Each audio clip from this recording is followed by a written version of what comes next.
Yo, what's up guys, Felix from John Lifestyle. Welcome back to the channel. In today's video, we're going to be talking about what to do if you have $5,000 to your name. Now before this video starts, be sure to check the links in the description below. My contact information and social medias are also down there. Besides that, I have a few different links to different business opportunities that you can check out. The first one is the medical commodities business. The second one is the pallet business. The third one is the independent courier guide that my buddy Jeff and I wrote. The fourth one is how to recover lost surplus funds. And the fifth one is my wholesaling book that my buddy Nasser, one of my real estate mentors, wrote. So like I said, in this video, we're going to be talking about what to do if you have $5,000 to your name. I made two previous videos, what to do if your rent or bills are due in the next few days and you don't have the money, and that got a lot of great feedback. I also made another video about what to do if you have $1,000 to your name, and that got a lot of great feedback. So what I'll keep doing is keep upping the scale from there. 1,000, 5,000, maybe 25,000, maybe 50,000, 100,000, and I'll only speak on what I can say. I can't say what to do if you have tens of millions of dollars because I don't have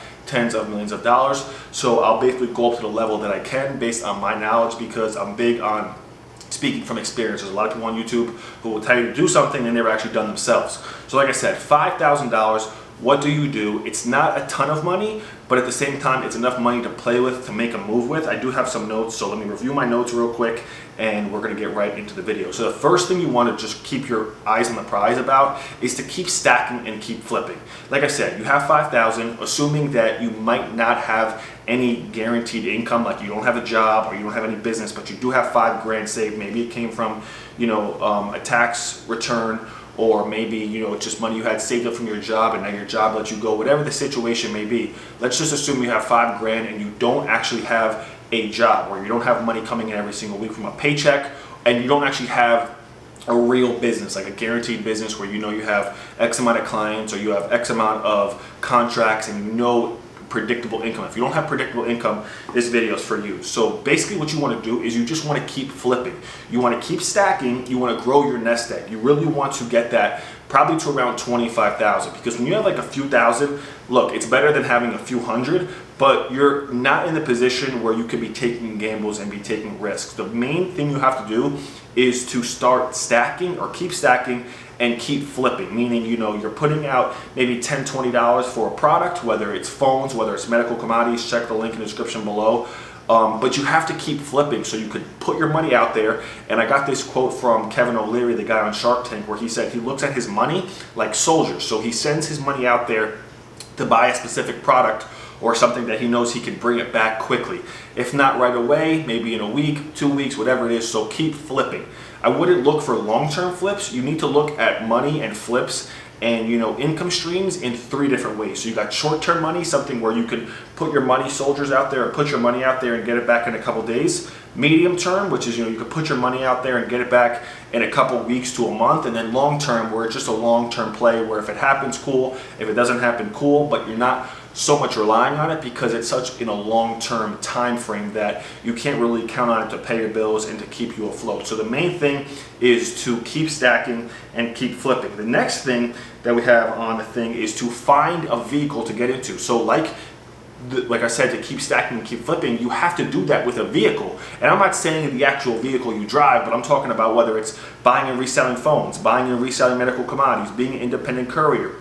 The surplus funds and the wholesaling that I talk about that's in the description below is good, but those are kind of long-term plays. A lot of people think that wholesaling is just going to happen at the snap of a finger, and while yes, some people have gone out there and have done a deal overnight, it's just not that common. It does take time, it does take work, it does take effort, and you're not really going to go out there on when you need the money the most and a deal is just going to fall in your lap. While it can happen, it's not really going to happen. So you have to find something, whether you're buying and reselling stuff on Marketplace, whether you're you're buying stuff and reselling on eBay, you have some sort of retail arbitrage with Amazon, whatever it is, where you're buying stuff from thrift stores and reselling it on eBay, or buying stuff from stores and reselling it on Amazon, whatever it is. You have to find some sort of vehicle that the game you can learn, whether you have to take a course, or you have to pay for mentorship, you have to pay for guidance. You're not really in the position to just save away. Savers are losers, and what that term means is you can't just save your way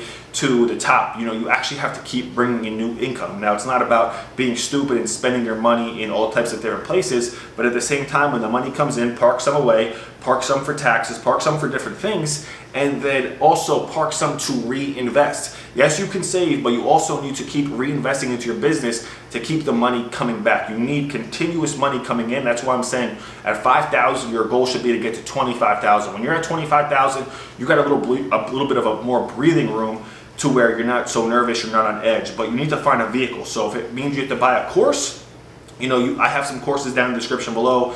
Some I'm an affiliate for, but like I said, find a course. I wouldn't really recommend spending more than $1,000 on the course. You could, but it really depends on your living situation and how much monthly expenses you have. That's also another thing you should really figure out is what does it cost you to survive? I'm not talking about going out to eat or living good or having drinks with your friends on Friday. I'm talking about what are your monthly expenses? How much does it cost to live? What are your bills? How much does it cost to eat? What is your car? How much does it cost you to survive? So number one, make sure that you have a game plan to start stacking and start flipping, and find a game plan with a vehicle, whatever it is, whether it's something I talk about or maybe something online, something that you could start flipping. You could put $1 out, you could bring $3 back. And what I mean by that is, you know that if you spend $10 on this specific product, you could flip it for $20 or $30 or $40. I'm not literally meaning spend $1 and make $3, but you know that you can double or triple or quadruple your money with this specific vehicle. The next thing I want to help you avoid and not fall into this trap is to try to buy crypto or buy NFTs. And I'm going to make another video about crypto and NFTs and what it is and how you should go about it. But I seen another influencer talk, I'm not going to mention his name, but he said to somebody who was basically down in the dirt, had a few $1,000s to their name, to go buy a bunch of crypto. And look, yes, you could get rich off some crypto. I think they said if you would have bought the Shiba coin back in August of 2020, today's date, it would be at like $15 million, which is amazing. But if you got $5,000 to your name, you're not really in the position where you could be taking massive gambles and massive risks. Can you buy $20, $30, $100 worth of crypto? Cool. But I really wouldn't recommend buying tons and tons of crypto, because your main focus would be to try to build up your nest egg. You should try to get that from 5 to 10 to 15 to 20,000, and then you could start buying a little bit of crypto every week. Now I'm in the position where I kind of just buy a little bit of crypto every week and kind of just park the money away so I don't look at it and I can't spend it. But for you to try to get a home run or a lucky pitch, I would say, off some cryptos or NFTs, I think it's kind of just a huge gamble, and you really want to be liquid in cash. So if you have an opportunity, if you have an investment, with that vehicle that you got into, you can actually invest, buy it, flip it. But if your money's tied up in Ethereum and an NFT, and most of those projects, let's be honest, a lot of these are like pump and dumps, people or influencers, and you will never see that on this channel. People saying, hey, buy my NFT, buy my project, all that stuff. The price goes up immediately and then it just crashes, leaving the influencer super rich and all the holders super broke. So be careful. I would say Ethereum, Bitcoin, some stuff like that you could park some money into, because it's pretty volatile. It will go up and down. But to try to get super lucky, park your $3,000, $4,000, $5,000, your entire nest egg into crypto to try to get lucky, it's just not something that you should do because of the position you're in. Now, once you have 20, 25,000, it's a little bit easier, that you have a little bit more wiggle room. But right now, you don't want to do it. So like I said, the next thing is keep stacking, keep flipping, find a vehicle to get into. Don't buy crypto or NFTs, and then keep your expenses to a minimum, and also know what your expenses are. Because like I said in a previous video, if you know, for example, right, your expenses are $900 a month, which is extremely low, and some of you guys might be in that position, and you might actually be surprised how low your expenses are. If you're renting $700, your car's paid off, you might actually be surprised that your living expenses is only $1,000, $1,500, $2,000. So once you know how much your living expenses are, divide that by 30, and whatever it is, you know that you need that much per day. So keep your expenses to a minimum. What I used to do actually when I was literally flat broke is I would carry around like a composition notebook, and every expense I made, I would literally write it down, which would force me to, one, not make impulse buys on stupid stuff I didn't need. If I'm driving down the road, I don't need to stop at McDonald's. I don't need to get a Red Bull. I don't need to get a soda. I could go home and save the few bucks, because that few bucks every day adds up. So make sure you're tracking your expenses, make sure you know how much you need per month to survive, and then just keep your foot on the gas pedal, but make sure to keep flipping. Set a goal by the end of the year to you want to have, 10, 15, 25,000. I also have a video on my channel about how to set goals.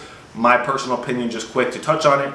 If you've never made 10,000 in a month, setting a goal to make 100,000 per month makes no sense. Set goals that are reach but still achievable. So like I said, be sure to get into a vehicle. Be sure not to buy stupid cryptos or NFTs that are just a huge gamble. Find a vehicle, get into it, keep flipping, stack your money, keep your expenses super low. Know how much you need to survive, so you could literally put that money to the side. Once you make maybe a first 1,500 in a month, you can put that to the side for your bills, and then everything else after that can be added to that initial 5,000. You could keep growing that from there. So 5,000 is a good amount to get you where you need to go. If you need to buy a course, a program, a mentorship, a class, do it, because you have a little bit of money to play with. Don't be scared to spend money. You have to spend money to make money, but at the same time, you have to have a vehicle that you can run with. So there you guys have it. If you guys enjoyed the video, be sure to put a thumbs up on it. I'm uploading every single day, trying to get to 100,000 subscribers by the end of the year, and I need your guys' help. Again, thank you guys for watching. Put a thumbs up on it, subscribe if you're not, and I'll see you guys in the next video. Peace.